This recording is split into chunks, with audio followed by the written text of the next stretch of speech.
Did you know you can now register for the 7th annual Osmosis Con taking place October 10th to the 12th, 2021 at the Bahia Resort Hotel, San Diego?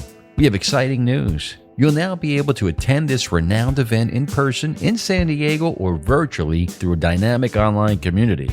Cynthia Hetherington and the HG Group consistently deliver the best training at this open source intelligence skills building conference, and this year is no exception. You can learn more at osmosiscon.com. I want to talk to everybody today about ScopeNow.com. ScopeNow has been a big-time sponsor of this program for quite some time, and I just love their service. I've been using them since the beginning. I'm one of their beta customers, and it's been so awesome to see them grow into the business that they are today, and just how they just keep reinventing themselves and pushing themselves to get more and more information. What it comes down to is ScopeNow is a tool that you definitely need to use if you do social media investigations, any internet research, and really spending less time digging around and looking for information. I think is one of the best points of how ScopeNow can help you. Their AI platform, their analytics are amazing. You really get an idea of what you need. You're reducing the time, you're reducing the manpower that you're spending on doing this research, because they're essentially doing it for you, and they're doing it correctly, which is most important. One of the new things that they're actually offering is this flagging system where you can flag behaviors and really highlight and look out for fraud. If you're doing a lot of fraud research, this is a fantastic tool, and you can set up alerts. So you have particular people that you're looking at, you can actually set up alerts to get notifications when the criteria that you set up is actually is flagged and goes off. It's really, really amazing. And their relationship and association analytics are top notch, really cutting edge and really, really cool. When they brought that out on version 3, it was a game changer. I mean, really being able to see how people interact together and having that relationship, analysis is really, really something that's cool. One of the other things about being involved with ScopeNow is their ability to offer webinars. Their team is cutting edge on putting together and getting out really, really great content. If you're a member of ScopeNow, if you know who they are, you've seen them around on LinkedIn, you'll know that they're constantly doing webinars on these new websites that are coming out, and they're really staying on top of it. And don't forget, any reports that you generate, you can actually white label those reports and put your own logos on and really make them look professional, which could equate to more billing for you as well. So check them out today. It's www.scopenow.com. They're a great, great company. They should be one of the tools in your toolbox, along with whatever kind of search engines you do. You need to make sure that ScopeNow is a part of that suite. Scopenow.com. Are you an investigative professional? Have you heard about the investigatorstoolbox.com? Check out this exclusive online community for networking, learning, and data resource management. The Toolbox is a one-stop shop for all your investigative needs. Check out our robust collection of forums, our comprehensive learning page, and our expansive library of OSINT research tools. We've just released an app for both iOS and Android, so you can access the site seamlessly right off your phone. We have also partnered with some amazing companies like Crosstracks, Delphpoint, IRB, ScopeNow, the Hetherington Group, PI Magazine, PI Gear, Merlin Locate Services, Parabin, the PI Institute of Education, and so many more. They're offering over $1,250 worth of discounts and benefits exclusively to community members today. Use code PIP201836 and save 10% on your membership. That's www.investigators-toolbox.com.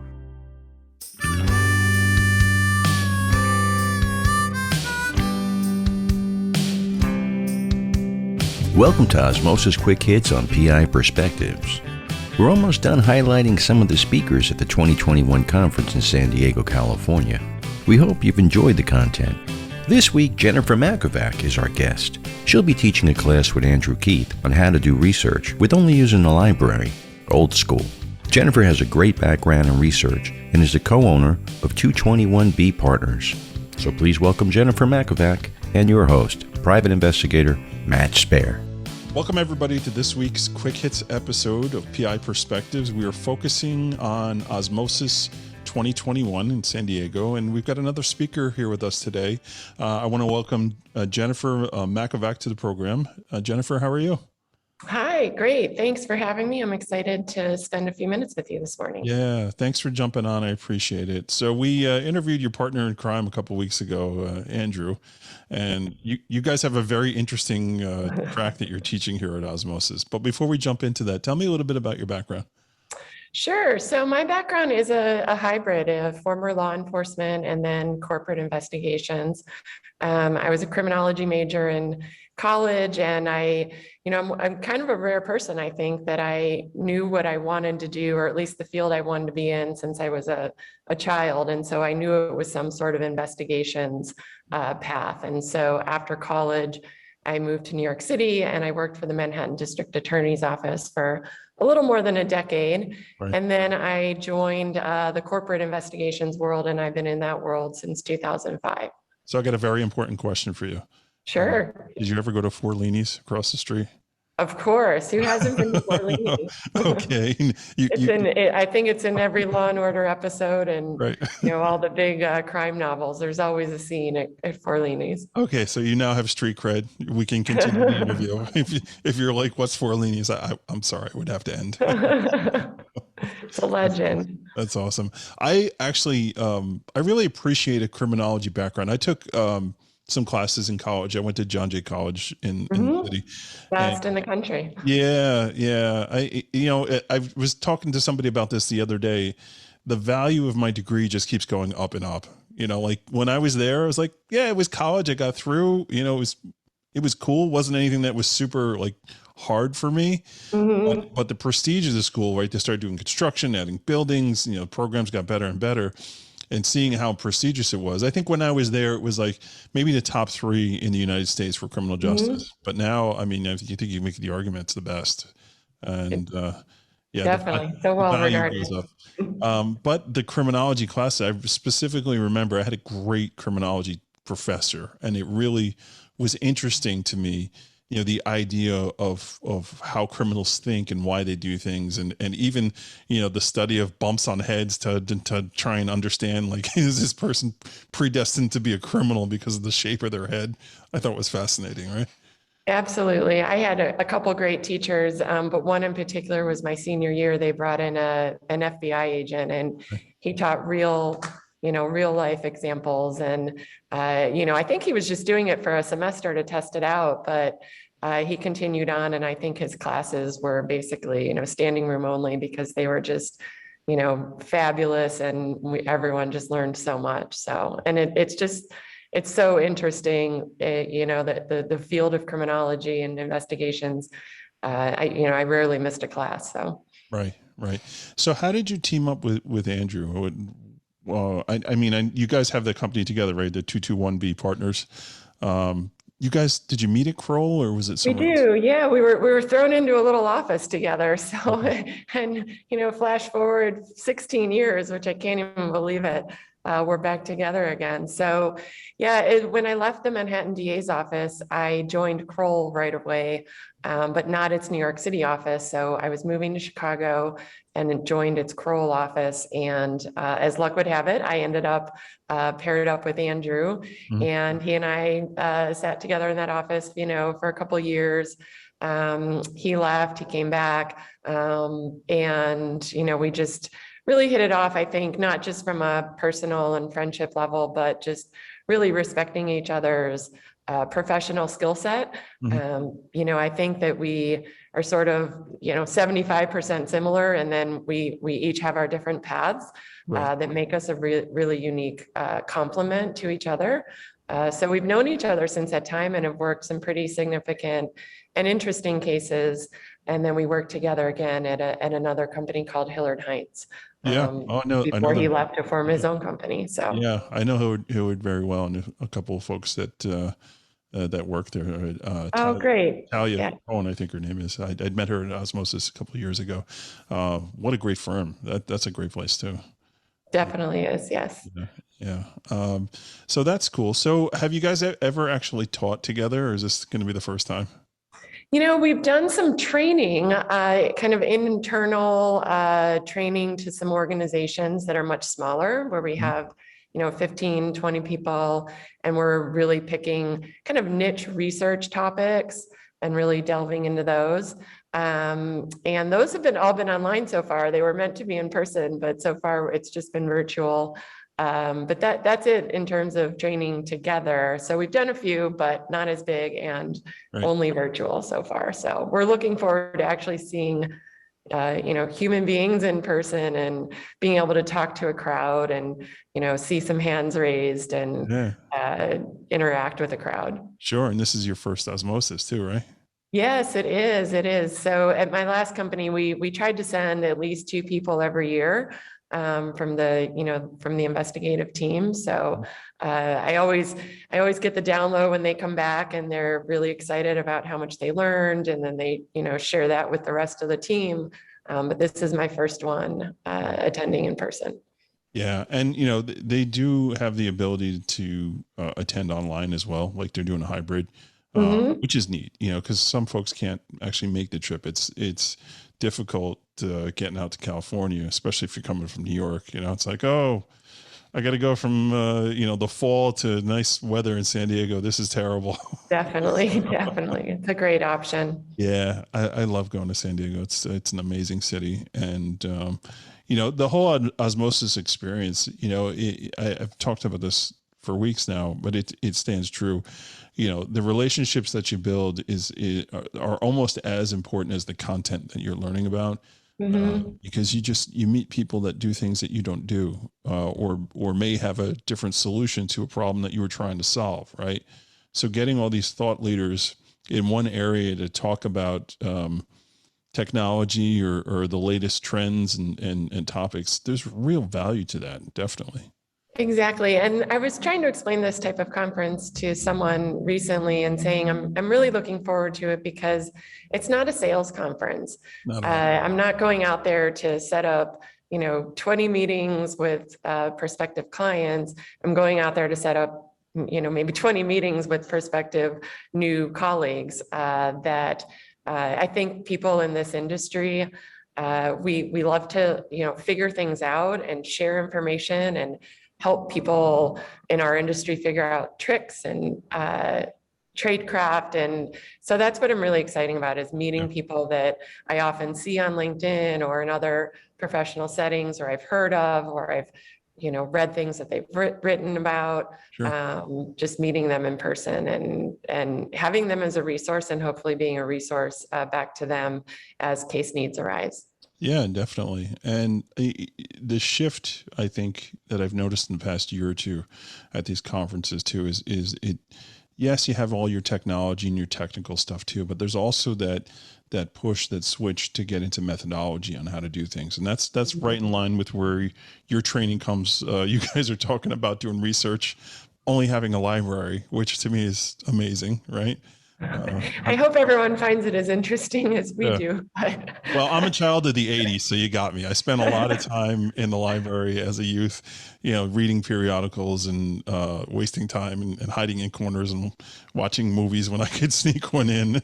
Exactly. There's no cell phones or any of that stuff, right? Yeah, we had a lot of fun going to the library and, looking at the microfiche and using the card catalog system and trying to just recall how we had to, go to the library and really figure things out and take time and then, go find the actual source and then, review it. And it is time consuming, but there's something to be said for knowing how to figure that out. Absolutely. And for all the resources that exist at the library. I was chatting with Arno Reuser a couple of weeks ago. He's another speaker there, and he's a straight hardcore librarian too, and he's in Amsterdam. So I was like, "Do we decimal system? Like, do they have that over there?" Like, I'm curious. I want to know. And in his Dutch sense of humor, like he didn't really get it. So it was like a weird answer, but super knowledgeable guy. I'm really excited to meet him. Just a character, and like the information and history that this guy has, and the knowledge in his head is quite impressive. I can't wait to meet him too then. No, and that's the thing. You just, like I said, you meet different people from all over the places, and it's super super interesting. So what do you hope that folks that are taking your class will walk away from? As I sit through conferences sometimes that are a little bit outside of my skill set, I just want to know that something exists, that there's a way to do something, that there's a way to think outside the box, and there's this other resource out there. Even if I don't become an expert in, let's say, whatever the speaker is talking about, I at least know, okay, there's someone I can reach out to for help. There's this other resource who can help me think through this. And so that's what I love about these conferences where there's actual, really good training, is just kind of knowing what's out there. Sure. And what I might be missing in my own investigation if I'm not doing a couple different steps, or if I'm always doing the same steps, what I might be missing or might not know about. So can you give me an example of maybe on one of your cases, and don't get into super specifics, I don't want you to violate any NDAs or anything, but sure, where this library research really came in handy and answered a question that you're like, wow, we didn't realize that this was a possibility, or this was the reason that something happened? Sure, and this is something we're going to talk about too. It's an older case. It's from about 20 years ago, and we're using it as an example because in this particular case, we wanted to track down potential witnesses or people to talk to. And so the newspapers from this local area where 2 little girls went missing, they're not available online. But you wouldn't really know that unless you kind of did research to know what are the local newspapers, and then how to go find these local newspapers, which had a lot of, personal stories and personal statements in the newspaper. And so going to the library, we were able to look at those newspapers and learn about a couple different witnesses' names. We also use crisscross directories. So, we could use something like a database search to figure out who might have lived in a particular building that we're interested in kind of knocking on doors and talking to people. Yep. And that might be the building where, a witness lives or the little girls lived. But the databases might not be as accurate as this crisscross directory, which basically lists an address and who was at that address in that particular year. And so it comes out, every year, and it has phone numbers in it. And so, we're talking the early 2000s, and that's going to be a great resource for this case as well. Mm-hmm. And then one other resource in this case is high school yearbooks. And so what we want to do is figure out, the little girl's parents, maybe who went to high school with her, who were her teachers, who were there, just people who worked at the school, who may have been gym coaches or whatnot, and perhaps talk to those individuals, because if not everyone was interviewed, or maybe somebody wasn't interviewed in the right way, or maybe someone didn't share information at the time. And so we really want to find these witnesses, but really think outside the box on how to find them, instead of just relying on a Google search, which probably won't tell you the name of the art teacher at a high school, 20 years ago. Yeah, I ran into a lot of that with the sex abuse cases. The last couple of years, the statute of limitations were rolled back, and a lot of that stuff. So I had cases from, the 60s where, oh, well, this guy was a problem, this assistant vice principal, but I don't remember his name. Right. Yeah, absolutely. Right. I had a bunch of those all the time on those types of cases. And it was a combination of online research, finding Facebook groups from that school that year, trying to contact people, and ultimately the New York Public Library going and pulling yearbooks and using all that stuff. So yeah, you're preaching to the choir here. Absolutely. Yeah. And then, we're going to give a few case examples, but in our presentation, we're also, and it might be an overload of information, but we're going to give a lot of different examples that maybe, you don't need it in certainly every case, but it's one of those, needle in a haystack type of findings at the library that might just flip your case in another direction. For instance, we found, manila folders with company tax returns from the 70s. And it had individuals, withholding statements. And so if we're looking to reinvestigate something, or even just figure out who was at a company at a certain time period, pre-internet, that was definitely something I didn't think we would see during our research, but something as minute as that we found, and it could lead to something really important. Definitely. Okay. So we're going to wind down over here. So I have one more question for you. So, sure. if you weren't the super sleuth Jen over here, and there was something else that you could be doing besides what you're doing right now, what do you think that would be? Wow, that's a tough one. I have so many interests, but definitely a huge interest of mine is traveling. And I love to go to different countries, different states. I just love to kind of sit in a coffee shop and watch the, people. And I don't tend to do a lot of touristy things or, jam pack my trip in full of museums or anything like that. I really just try to, go where the locals go. And so I would probably be some sort of travel planner for really sort of unique trips and really try to tailor them to the people that are, hiring me to organize the trip for them. So, not necessarily own like a huge travel company with lots of employees, but more just kind of really special clients, if you will. Right. Because I just love to travel. I think you learn so much about the world and people and kind of expand your horizons and change your beliefs or understand different viewpoints and certainly eat great food along the way. So I didn't realize I was talking to Carmen Sandiego. So fantastic. That's how I learned my geography when I was a kid, playing that game. Jen, this was great. Thank you so much. I appreciate it. Sure. Thank you. The clock is ticking, folks, for Osmosis. It's not too late to sign up. You definitely want to get out and make your way over there in person if you can. If you can't make it there in person, you can definitely do the virtual. You're going to get enough content out of it. It's going to be worth your while to participate that way too if you need to. But Jen, I will see you in a couple of weeks. Likewise, I can't wait to meet you in person. I really look forward to it. I look forward to it. We'll share some Forlini stories. Sounds good. All right. Thank you, everyone, for tuning in, and we'll catch you guys on Monday on the regular show. Take care. Thanks to Jennifer for coming on and discussing her topic. She'll have ample opportunities in San Diego to do some more people watching. Still thinking about Osmosis? Now's the time to enroll if you haven't already. You can learn more about the event at OSMOSISCon.com. And we also want to thank ScopeNow and Investigatorstoolbox.com for sponsoring the episode. Now, have you checked out the Investigatorstoolbox.com yet? Make sure you look into this dynamic resource community for the investigative professional. Use code PIP201836 to save $20 when you join. And you can do just that through the app, available on iOS and Android platforms. And if you have a question or a comment about the show, just email Matt at matthews@satellitepi.com. You can also find him on LinkedIn, Instagram, and Facebook. We want your feedback to bring you the best shows possible. And we'll be back on Monday with a new show. So make sure you tune in and stay safe out there.